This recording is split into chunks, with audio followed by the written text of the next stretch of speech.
Bismillahirrahmanirrahim. Assalamualaikum warahmatullahi wabarakatuh. Innal hamdalillah nahmaduhu wa nasta'inuhu wa nastahdihi wa na'udzu billahi min shururi anfusina wa min sayyiati a'malina. May yahdihillahu fala mudilla lahu wa may yudlil fala hadiya lahu. Asyhadu an la ilaha illallah wahdahu la syarika lahu wa asyhadu anna Muhammadan 'abduhu wa rasuluhu la nabiyya ba'dah. Allahumma fasalli wa sallim wa barik wa an'im ala sayyidina Muhammadin wa ala alihi wa ashabihi wa man sara ala nahjihi ila yaumiddin, amma ba'd. Ma'asyiral muslimin, a'azzakumullah. Malam hari ini kita akan melanjutkan pelajaran tentang sejarah peri kehidupan Nabi besar Muhammad sallallahu alaihi wasallam, yang dimana pada pekan lalu kita membahas setelah Rasulullah sallallahu alaihi wasallam keluar dari rumahnya, dan pada hari itu malam Jumat Rasulullah sallallahu alaihi wasallam untuk menghindari kejaran musuh-musuhnya dari kalangan kafir Quraisy, beliau berlindung dan memasuki satu gunung, yaitu Jabal Thur, yang dimana di dalamnya ada sebuah gua. Dalam riwayat yang sahih, beliau dikatakan menginap atau bermalam di gua itu selama kurang lebih 3 malam. Malam Jumat, malam Sabtu, dan malam Ahad. Selama 3 hari itu orang-orang kafir Quraisy memburu. Setelah kejadian yang kita kemarin kisahkan minggu lalu, bahwasanya ketika orang-orang Quraisy yang 11 orang itu tertidur dikarenakan Rasulullah sallallahu alaihi wasallam membacakan waja'alna min baini aydihim saddan wa min khalfihim saddan fa'aghshaynahum fahum la yubsirun. Ayat ini dikatakan oleh Al-Imam Ibnu Katsir rahimahullah, bisa jadi ayat ini akan berfungsi, tetapi dengan 2 syarat. Yang pertama bagi mereka yang beriman, dan yang kedua dengan tujuan yang benar. Jadi kalau Bapak menghindari orang yang mau nagih hutang dengan baca waja'alna min baini aydihim, enggak bakalan bisa, Pak. Ya, enggak bakalan bisa. Tapi misalnya menghindari begal, pencuri, nah itu dikatakan oleh riwayat Ibnu Katsir, ayat itu bisa berfungsi dan bukan sekedar mukjizat yang dikhususkan oleh Allah kepada Nabi Muhammad SAW. Seperti ayat lainnya yang dikatakan oleh Imam Ibnu Katsir, waja'alna bainaka wa bainal ladzina la yu'minuna bil akhirati hijaban mastura. Hijaban mastura. Ini ayat juga pernah digunakan oleh Rasulullah SAW ketika menghindari pertemuannya dengan orang-orang kafir. Rasulullah mengambil sebuah tongkat dan beliau menggariskan di tanah itu dengan mengatakan waja'alna bainaka wa bainal ladzina la yu'minuna bil akhirati hijaban, sebanyak 3 kali. Hijaban, hijaban, hijaban mastur. Kemudian Imam Ibnu Katsir juga mengomentari hal yang sama, tetapi kemudian dikatakan bahwasanya ayat tersebut penggunaannya hanyalah untuk kebenaran. Dan itu kembali kepada ayat bahwasanya Allah Subhanahu wa taala memberikan mukjizat kepada ayat tersebut, dan penggunaannya juga bisa digunakan. Wallahu a'lam. Ya, bukan buat kesaktian. Ya, bukan buat kesaktian. Kemudian setelah mereka ditinggalkan oleh Rasulullah sallallahu alaihi wasallam, 11 orang tidur. Rasulullah kemudian membacakan waja'alna min baini aydihim saddan wa min khalfihim saddan fa'aghshaynahum, ditidurkan, fa'aghshaynahum fahum la yubsirun. Akhirnya kemudian mereka tertidur lelap, sampai kemudian datanglah seorang laki-laki yang bukan dari mereka bertanya, apa yang kalian tunggu? Kemudian ke-11 orang itu salah satunya mengatakan bahwasanya kami menunggu Muhammad. Dan orang itu tadi melihat bahwasanya Muhammad SAW sudah keluar dari rumahnya sambil menaburi tanah atau debu di atas orang kafir. Ketika dipastikan bahwasanya Muhammad sudah kabur, dan tentunya tidak ada yang tahu kalau Nabi Muhammad SAW pergi atau ngumpet di Jabal Thur, orang kafir Quraisy kemudian mengutus semua pasukannya untuk mencari Muhammad dan Abu Bakar di seluruh pelosok kota Mekah. Bahkan kemudian mereka pada akhirnya merengsek masuk ke dalam rumah Muhammad SAW, masuk ke dalam rumah Nabi, dan tidak menemukan siapapun kecuali siapa? Sayyidina Ali bin Abi Thalib. Disinilah keutamaan beliau sebagai seorang sahabat yang juga sepupu Rasulullah SAW. Beliau telah mengorbankan nyawanya.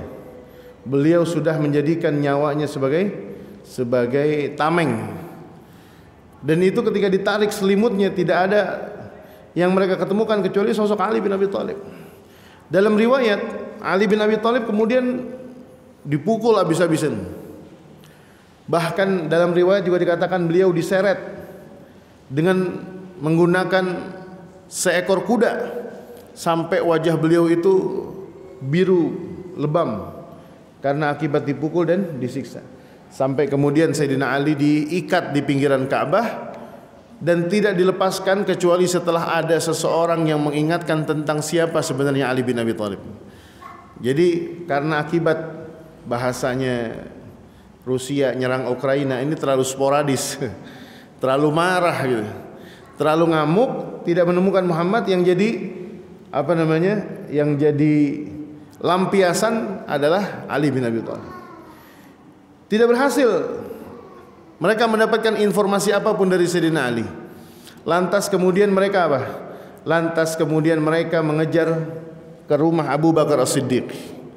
Di sana mereka ketemu dengan seorang wanita tangguh, salah satu di antara putri Abu Bakar As-Siddiq yang bernama Asma binti Abi Bakar. Saat itu Asma binti Abi Bakar sedang mengandung. Dalam riwayat dikatakan usia kandungannya sudah masuk 6 bulan. Wah, 6 tahun ngandung. Gimana ceritanya? Hamil 6 tahun, 6 bulan, 6 bulan. Ketika sedang mengandung 6 bulan itu, 11 orang pasukan yang ditentukan oleh kafir Quraisy ini menggedor rumah Abu Bakar dengan berharap mendapatkan dan menemukan Abu Bakar dan Rasulullah, atau mendapatkan informasi di manakah Muhammad dan Abu Bakar itu sendiri. Tetapi seorang Asma, beliau tutup mulut, menjaga rahasia, dan ini demi keselamatan. Dan rupanya sikap inilah yang kemudian menjadi cikal bakal keberhasilan perjalanan Rasulullah SAW di saat hijrah dari Mekah menuju ke Madinah. Dan malam hari ini kita berada di awal bulan Muharram, menandakan sebagai tahun pertama Hijriyah, meskipun ba'da maghrib ini sudah masuk hari kedua. Kemudian ma'asyiral muslimin yang dimuliakan Allah Subhanahu wa taala, dalam riwayat dikatakan Asma ini ditampar. Waduh, masya Allah. Dengan begitu dahsyatnya sampai diriwayatkan Asma memiliki anting qartun, dalam riwayat kirtun, yang sampai anting itu jatuh saking kenceng ini dan ditampar oleh seorang kafir durjana yang bernama Abu Jahal. Dari sinilah Asma itu sangat benci sekali dengan Abu Jahal. Kenapa? Karena tidak menghormati perempuan dan juga tidak menghargai seorang wanita yang sedang hamil. Saat itu Asma tidak menginginkan atau tidak mau membocorkan satu informasi apapun. Selesai. Akhirnya apa? Setelah itu orang-orang kafir Quraisy mengadakan pertemuan bahasanya DPR apa? Pertemuan yang mendadak tuh apa? Kalau MPR sidang apa? Kalau ada sidang MPR yang mendadak namanya apa? Sidang istimewa. Oh, sidang istimewa. Ada rapat mendadak, dikatakan di dalam kitab ini, wa qarrarat Quraisyun fi jalsatin tari'atin musta'jilatin istikhdama jami'il wasail allati yumkinu biha al-qabdu 'ala ar-rajulain. Mereka kumpul rapat lagi dan membahas segala upaya dan cara untuk menemukan bagaimana caranya bisa menangkap Muhammad sallallahu alaihi wasallam dan sahabatnya yang bernama Abu Bakar Siddiq. Dipikirin nih. Udah enggak nemu cara lagi. Dikumpulin semua para pimpinan Quraisy dan kemudian mereka nanti akan memikirkan bagaimana caranya. Akhirnya dikumpulkanlah semua masyarakat Mekah dan kemudian mereka mengumumkan sayembara dan mengatakan barang siapa yang mampu menangkap satu dari dua orang tersebut, yaitu Muhammad dan siapa? Abu Bakar, maka mereka akan mendapatkan 100 onta per kepalanya. Jadi kalau dapat dua berapa? 200 onta. Dulu onta itu simbol kekayaan. Jadi kalau ada orang punya onta, bahasanya Bang Turmuzi mungkin simbolnya sekarang kontrakan.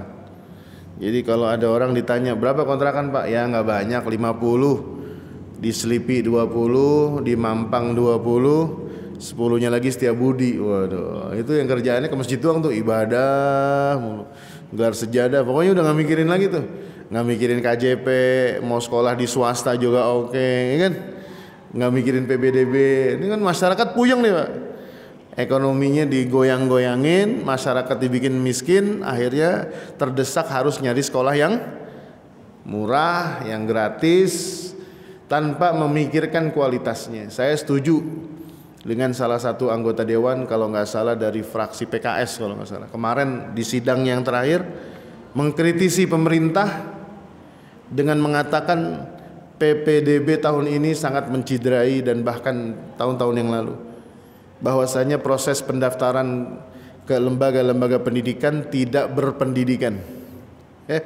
Ya, ada yang bayar, ada yang nyogok, ada yang bikin dokumen palsu, ada yang numpang domisili. Bismillah. Saya kemarin mendengar ketika saya ngisi di Cinere, Depok, itu bahkan ada jamaah yang cerita sebagian masyarakat di sana itu sampai bela-belain membuat dokumen palsu agar bisa memiliki kartu keluarga Jakarta, padahal mereka warga Depok. Warga Depok tidak bisa mendapatkan KJP, dan kalau zonasi nggak bisa sekolah di Jakarta. Demi mendapatkan itu mereka apa?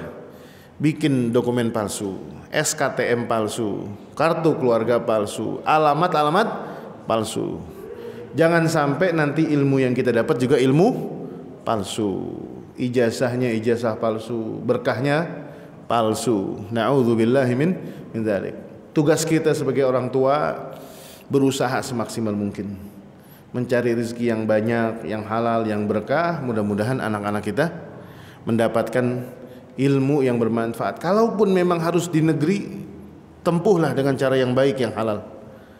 Saya kemarin belum lama naik taksi online, supirnya itu bercerita dia adalah mantan pengusaha unggas. Akibat Covid kemarin 2020-2021 sampai sekarang belum bisa bangkit karena habis, modalnya habis. Bahkan beliau terpaksa turun gunung, akhirnya jadi supir taksi online. Istrinya yang selama ini cuma ibu rumah tangga harus kerja di salon karena memang punya keahlian make up artis. Beliau cerita, saya ketika mendaftarkan putra saya di salah satu SMK di Jakarta, saya ditodong 10 juta rupiah kalau ingin mendapatkan kursi di sekolah tersebut. Akhirnya karena terdesak dia bayar itu 10 juta demi anaknya bisa sekolah. Tetapi ujung ceritanya beda. Yang dimaksud oleh sang kepala sekolah kursi itu adalah maksudnya masuk ke dalam kuota, tapi nggak ada meja, nggak ada kursi. Jadi itu bapak datang ke sekolah, besoknya beli meja, beli kursi dari luar yang mirip dengan kursi sekolah. Masya Allah, ini fenomena Pak, sangat menyedihkan sekali. Ya, kembali kepada kisah tadi. Akhirnya mereka mendapatkan apa? Mendapatkan cara bagaimana mendorong, menstimulasi masyarakat untuk bisa menangkap Muhammad SAW. Diumumkan sayembara, siapa yang bisa menangkap Muhammad dan sahabatnya yang bernama Abu Bakar. Dulu orang pada tahu wajahnya, karena orangnya masih sedikit. Kalau sekarang orang udah banyak, populasi kita udah luar biasa. Sekarang sampai pencuri motor aja kalau tahu ada CCTV masjid masih sempat ngeledek tuh. Pencuri tuh, perampok tahu ada CCTV malah makin ngeledek. Ya, kemarin di TV One saya dengar tuh ada salah satu di antara RW di Jakarta di daerah Pluit itu sampai patungan satu RW demi memasang berapa? Memasang 113 titik CCTV. Saya setuju banget tuh. Tapi yang sedihnya apa? Itu kan semestinya tugas negara tuh. Yang bikin CCTV, anggaran ya kan? Kita udah bayar pajak, kita udah bayar keamanan. Mestinya itu kan diadakan. Mestinya negara itu tampil, hadir di situ. Saya alhamdulillah ketika tinggal di Mekah itu belum pernah mengalami atau menjadi korban kejahatan. Di Mekah itu kita sering atau bahkan pernah kita mendengarkan kisah kejahatan, tetapi pelakunya cepat diringkus. Cepat itu. Perampokan mobil, mungkin jambret atau apa, pasti diringkus. Bahkan pernah salah satu saudara kami di Mekah itu, saya punya saudara, ketika istrinya berangkat menuju ke tempat tahfiz Al-Quran bersama putrinya yang kecil dan anak laki-lakinya berdua, jadi bertiga sama ibunya, perempuan dewasa dengan dua anak laki-laki dan perempuan. Di jalan itu tasnya dijambret, isinya ya dompet, surat-surat berharga dan kemudian handphone. Tetapi qadarullah itu posisi ketika mereka menjambret itu ada CCTV pas di depan, itu langsung tepat di tempat kejadian. Karena kebetulan yang mencuri itu menggunakan mobil box, seperti mobil van gitu ya, kayak mungkin apa namanya itu, kayak Daihatsu apa tuh, yang mobil box, mobil itulah pokoknya, kayak Hiace atau apa. Itu plat nomornya kerekam, ada di CCTV. Dalam kurang dari 24 jam itu pencuri udah ketemu. Kalau ditanya Arab Saudi ada kejahatan nggak? Ada kejahatan, ada, tapi minim. Dan ini pentingnya juga nih. Oleh karenanya, ma'asyiral muslimin yang dimuliakan Allah Subhanahu wa taala, kembali kepada kisah tadi. Ketika Rasulullah sallallahu alaihi wasallam dijadikan bahan sayembara, dikatakan siapa yang ingin mendapatkan onta 100 ekor per kepala, maka dia akan diberikan hidup ataupun mati. Dikatakan sini apa? Hayyaini au mayyitaini. Hidup ataupun mati. Dan dari situlah kemudian orang-orang berburu. Yang kepikiran apa? Dapat piala atau dapat hasil dari memburu itu. Sayembara itu 100 onta. Kalau dapat dua-duanya berarti 200.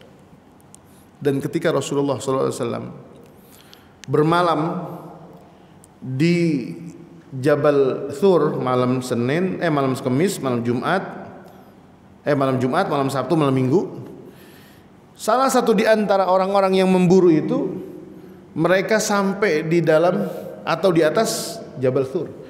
Dan diriwayatkan pada pekan lalu kami menyebutkan bagaimana ketika sahabat Abu Bakar As-Siddiq yang waktu itu kami ceritakan bahwasanya pahanya itu menjadi bantalnya Rasulullah, karena memang gua itu kecil.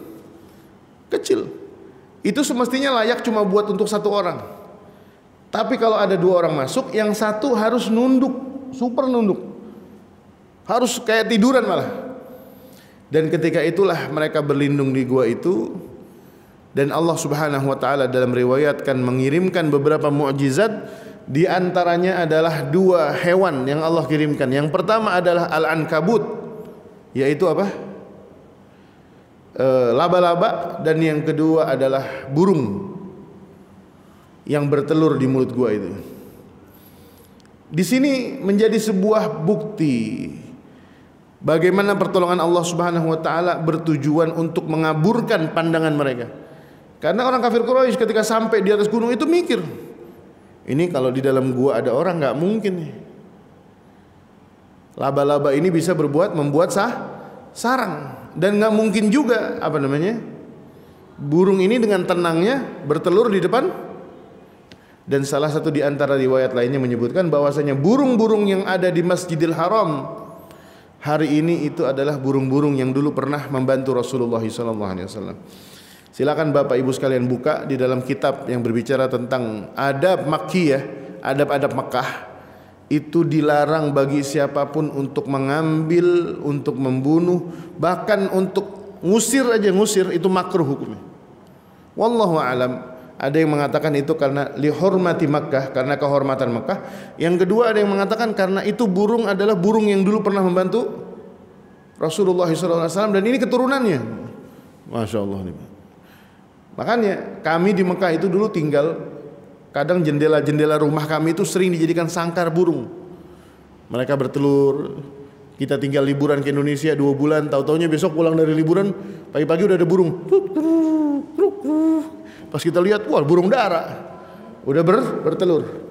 Dan itu kalau orang yang tinggal di Mekah tidak mengerti hukum, maka itu bahaya. Yang ada itu burung bisa diambil, bisa diusir dengan kasar. Tetapi waktu itu saya biarkan sampai suatu waktu itu burung pergi sendiri. Wallahu alam. Dan sampai saat itulah kemudian Abu Bakar mengatakan, ya Rasulullah, kalaupun salah satu di antara pasukan kafir Quraisy itu menurunkan kepalanya dan ngintip ke bawah begitu ya, maka saya doakan Bapak Ibu bisa pergi ke Masjidil Haram, bisa berhaji, mumpung masih pada sehat-sehat, naik Pak. Karena naik ke Gua Hira itu berbeda dengan naik ke Gua Thur. Ini saya katakan sekarang nih, saya juga nggak yakin Bang Tirmizi bisa naik ke atas itu tuh. Kalau mungkin berat badannya masih di atas 80, saya nggak yakin. Itu kayaknya kalau yang berat badannya di bawah 80 mungkin masih bisa tuh. 70, saya aja udah nggak bisa tuh. Terakhir saya mencoba untuk yang kedua kalinya, saya nggak bisa, gagal. Di tengah jalan capeknya luar biasa, napasnya pendek. Tapi kalau di Jabal Nur insya Allah aman, karena Jabal Nur itu paling nggak begitu tinggi lah, jarak tempuhnya 15 menit dan jalanannya lebih enak. Tapi kalau Jabal Nur ini 2 kali lipat, bahkan bisa 3 kali lipat, itu jarak tempuhnya sekitar 45 menit dan luar biasa curamnya. Dan itu kalau kita masuk, lihat guanya itu, tempat Rasulullah duduk di situ, itu untuk 1 orang juga cukup, 2 orang udah sempit. Dan itu orang kafir Quraisy kalau dia nunduk begini ngelihat, itu akan terlihat. Bahkan dikatakan oleh Abu Bakar As-Siddiq, beliau mengatakan, ya Nabi Allah, lau anna ba'dahum ta'ta'a basarahu la ra'ana. Kalaupun mereka menundukkan kepalanya dan turun melihat kami, maka pasti niscaya mereka akan melihat kami. Bahkan Abu Bakar mengatakan, kuntu ma'an Nabi sallallahu alaihi wasallam fil ghar. Aku bersama Rasulullah di dalam gua itu. Farafa'tu ra'si fa idza ana bi aqdamil qaum. Ketika aku sedang terbangun, aku melihat dengan jelas kaki-kaki mereka sedang berjalan di depan mulut gua. Dan disitulah kemudian Allah turunkan mukjizatnya dengan diperintahkannya laba-laba yang membuat sarang di pintu gua, dan kemudian seekor burung yang sedang bertelur bersarang di situ. Mereka secara naluri mengatakan nggak mungkin ada orang di dalam nih, kalau seandainya ada binatang di situ. Wallahu alam. Dan kemudian dari situlah malam Jumat, malam Sabtu, malam Minggu, mereka 3 malam berada di dalam gua, sampai kemudian Rasulullah di malam Senin itu, malam Jumat, malam Sabtu, malam Minggu, malam Senin beliau kurang lebih setelah subuh itu, sekitar subuh ya, berarti udah Senin ya, itu pergi meninggalkan Mekah menuju kemana? menuju ke Madinah melalui jalur selatan. Dan saat itu yang menemani Rasulullah SAW selain Abu Bakar adalah Amir bin Fuhairah, dan yang kedua adalah siapa? Abdullah bin Uraikid. Dan semasa Rasulullah SAW menetap di dalam gua itu ada dua orang lainnya yang menjadi tokoh penting dalam menjaga Rasulullah SAW. Bagian konsumsi yaitu dilakukan oleh Asma binti Abi Bakar. Beliau membawa makanan. Di saat usia kandungannya 6 bulan beliau naik ke atas.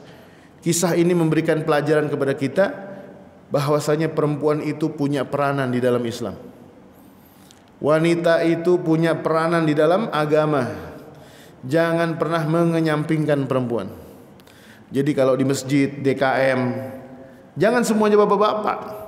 Ada bagian keputrian, ya, bagian majlis taklim muslimah harus ada.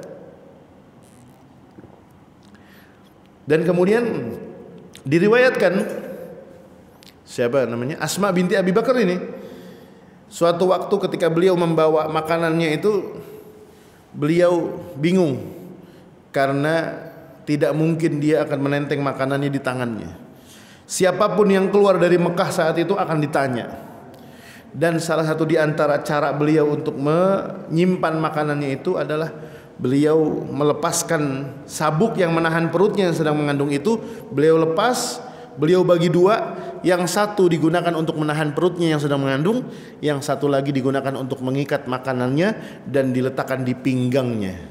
Dan kemudian beliau menggunakan baju yang longgar sehingga tidak ketahuan apa yang beliau bawa. Dan inilah salah satu di antara kecerdasan siapa? Kecerdasannya seorang Asma binti Abu Bakar. Yang kedua, bidang keamanan, yaitu diperankan oleh Amir bin Fuhairah yang dibantu oleh anaknya Abu Bakar yang bernama Abdullah bin Abi Bakar. Gunanya apa? Kalau Abdullah ini mengintai tentang kondisi. Kalau Amir bin Fuhairah, tugas beliau waktu itu adalah membawa ratusan kambing yang digunakan untuk menghapus jejak langkahnya siapa? Langkahnya Rasulullah SAW dan Abu Bakar. Kan kalau ada langkah bekas sendal gitu ya, kalau nggak ditimpa atau ditutupi dengan langkah-langkahnya apa? Langkah-langkahnya kambing, pasti akan mudah terlacak. Tapi kalau setelah dilewati kemudian ada kambing lewat, kan udah bias, sudah tidak begitu jelas. Sampai kemudian akhirnya Rasulullah SAW pada malam Senin pergi meninggalkan Mekah melalui arah selatan. Kenapa? Karena itu adalah jalur yang tidak lumrah yang ditempuh oleh orang-orang Mekah ketika mereka menuju ke Yathrib. Karena kalau mereka menuju ke Yathrib, mereka lewat jalur Pantura, bahasa gitu, bukan pantai utara, jalur utara. Jalur utara itu mereka tempuh, ya, jalur utara mereka tempuh. Tetapi kali ini Rasulullah tidak menempuh jalur utara. Rasulullah menempuh lewat jalur selatan. Sampai kemudian beliau bertemu dengan Laut Merah. Laut Merah di mana, Pak? Ada yang tahu nggak Laut Merah di mana? Hah? Bukan. Laut Merah itu ada di Jeddah, Al-Bahrul Ahmar. Ada di Jeddah.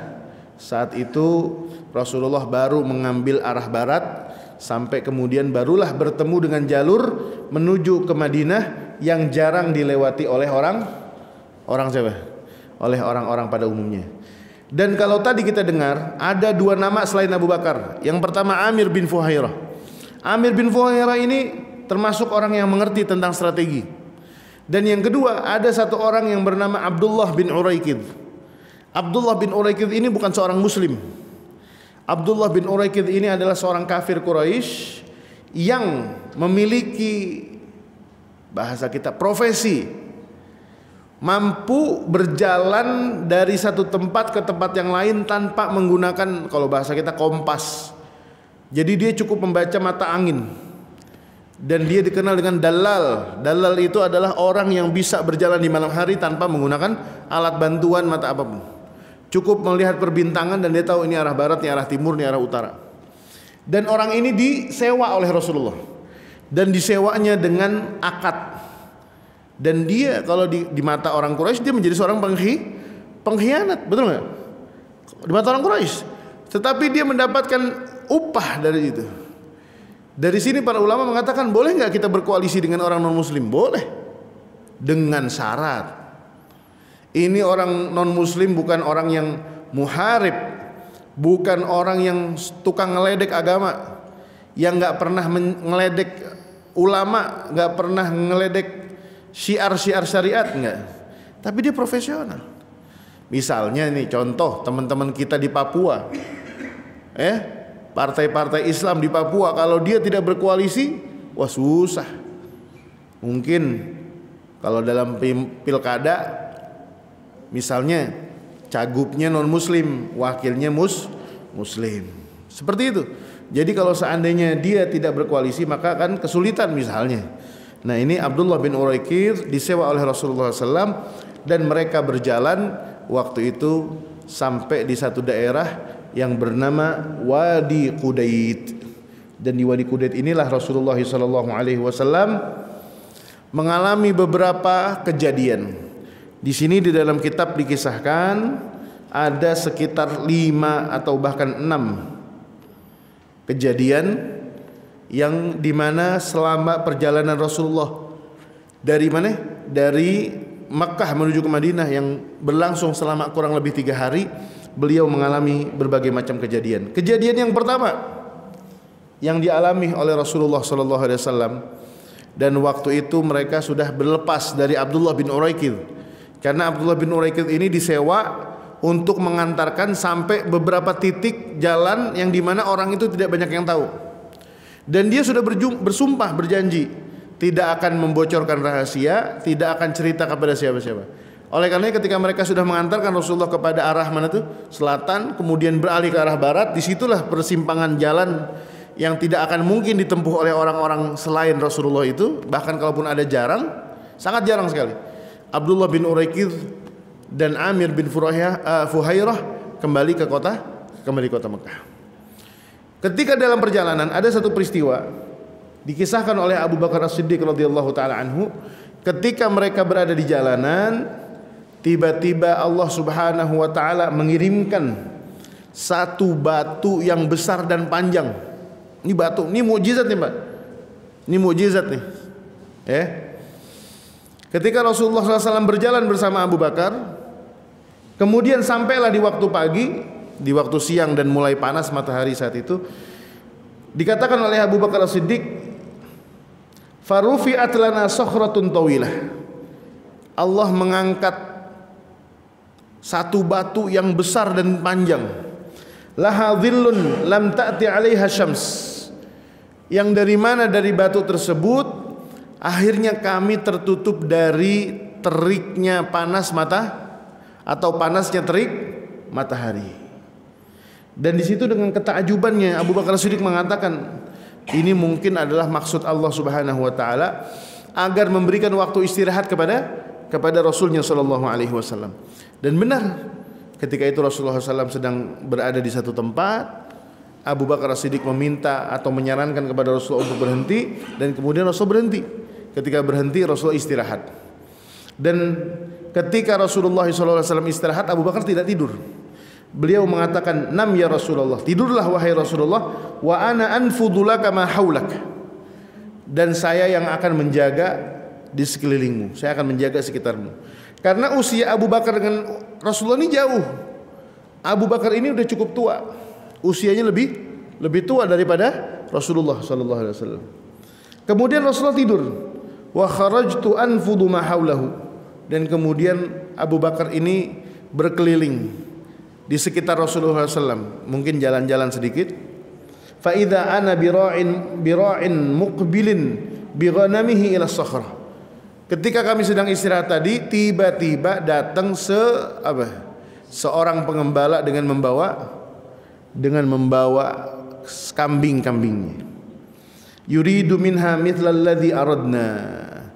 Dan saat itu si pengembala kambing ini tidak paham kalau tempat adem itu sebab karena apa?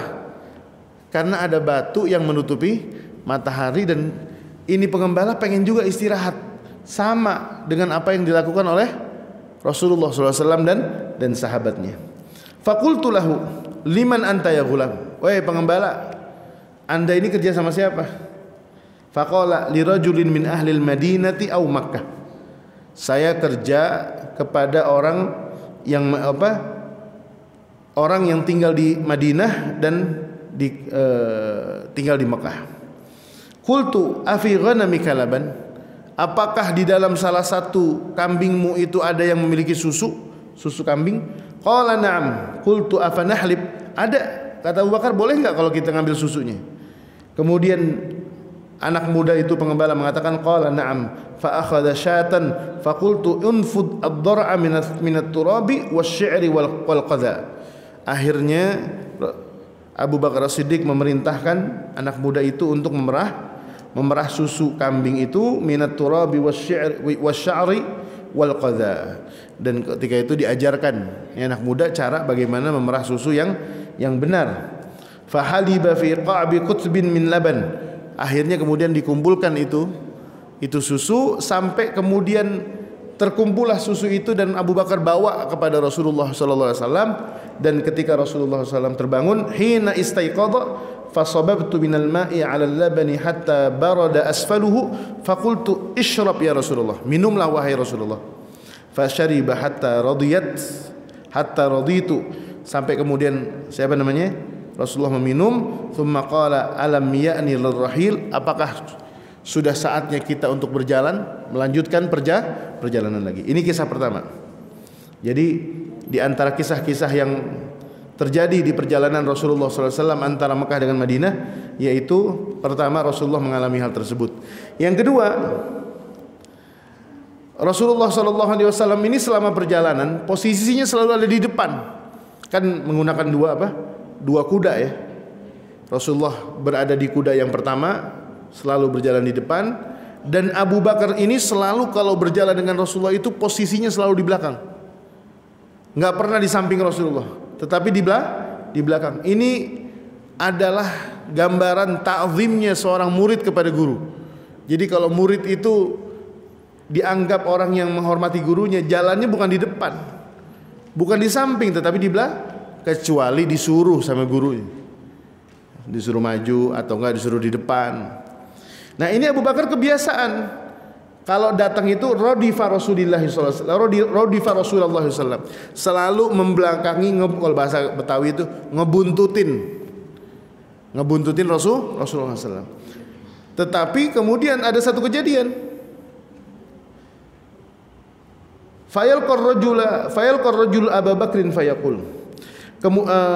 Kemudian sampai suatu hari mereka bertemu dengan seorang pemuda di perjalanan itu. Bertemu dengan seorang pemuda dan mengatakan, man hadzal rajulul ladzi baina yadayk? Siapa orang yang bersama Anda ini? Kemudian Abu Bakar mengatakan, hadzal rajul yahdini ila thariq. Ini orang yang menunjukkan saya pada jalanan. Yahdini ila thariq. Ini orang yang biasa menunjukkan jalan kepada saya. Maksudnya Abu Bakar mengatakan hadzal rajul yahdini at-thariq, orang inilah yang menunjukkan saya jalan, maksudnya adalah jalan hidayah. Yahdini, hidayah, yang menunjukkan saya jalan. Tetapi supaya pahamnya orang yang bertanya itu bahwasanya ini maksudnya adalah orang yang menjadi penunjuk jalanan. Begitu, supaya mengaburkan. Nanti sama akan ada kisah lagi. Fayahsibul hasib annahu ya'ni bihi at-thariq. Anak muda yang bertanya tadi, ini siapa? Mengira bahwasanya ini gayatnya nih yang depan. Padahal maksudnya Abu Bakar, yahdini at-thariq adalah yang menunjukkan saya jalan hidayah. Fa innama ya'ni sabilal khair. Ini kejadian yang kedua. Kejadian yang ketiga cukup enggak nih? Ini udah panjang nih. Kejadian yang ketiga. Mungkin kita bahas di pekan yang akan datang aja nih. Ini soalnya rada panjang. Kalau kepotong-potong sayang-sayang nih. Ini kisah yang sangat ajaib lagi, di mana Rasulullah SAW di hari yang kedua transit di tenda Abu Ma'bad. Tahu Abu Ma'bad? Abu Ma'bad ini adalah seorang laki-laki yang hidup bersama istrinya yang disebut Ummu Ma'bad, yang memiliki kebaikan, tinggal di sebuah daerah yang bernama Qudaid, di mana mereka itu selalu menjamu siapapun musafir yang mampir di kampung mereka.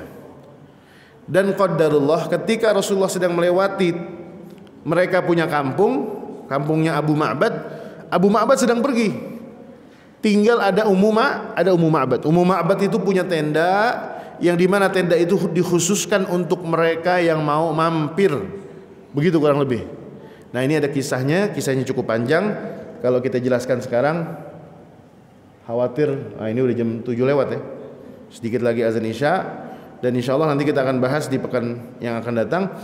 Ada sebuah kisah lagi selain kisah Ummu Ma'bad, ada kisahnya tentang Suraqah bin Malik yang saat itu beliau mampu mengejar Rasulullah dan bertemu dengan Rasulullah, bahkan hampir membunuh Rasulullah, tetapi akhirnya Allah tunjukkan mukjizatnya lagi. Dan kemudian kisahnya Buraidah bin Al-Husayb Al-Aslami, yang saat itu beliau termasuk di antara orang yang masuk Islam lebih dahulu karena bertemu dengan Rasulullah menjelang masuk ke kota Madinah.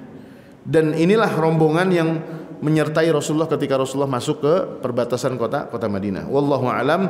Insyaallah kita akan bahas di pekan yang akan datang. Ini saya kalau ngajar di sini jarang-jarang ngasih waktu untuk bertanya. Jadi insyaallah mudah-mudahan minggu depan Allah berikan kita sehat walafiat. Kita akan sempurnakan ini perjalanan menuju ke Kuba. Nanti setelah itu kalau ada yang mau didiskusikan atau ditanyakan, mudah-mudahan kita bisa lakukan. Allahumma anfa'na bima 'allamtana wa 'allimna ma yanfa'una wa zidna 'ilman bi rahmatika ya arhamar rahimin. Rabbana ighfir lana wa liwalidayna warhamhum kama rabbawna shighara. Sallallahu ala nabiyyina Muhammadin wa ala alihi wa sahbihi wasallim. Alhamdulillahirabbil alamin. Lebih kurangnya mohon maaf. Assalamualaikum warahmatullahi wabarakatuh.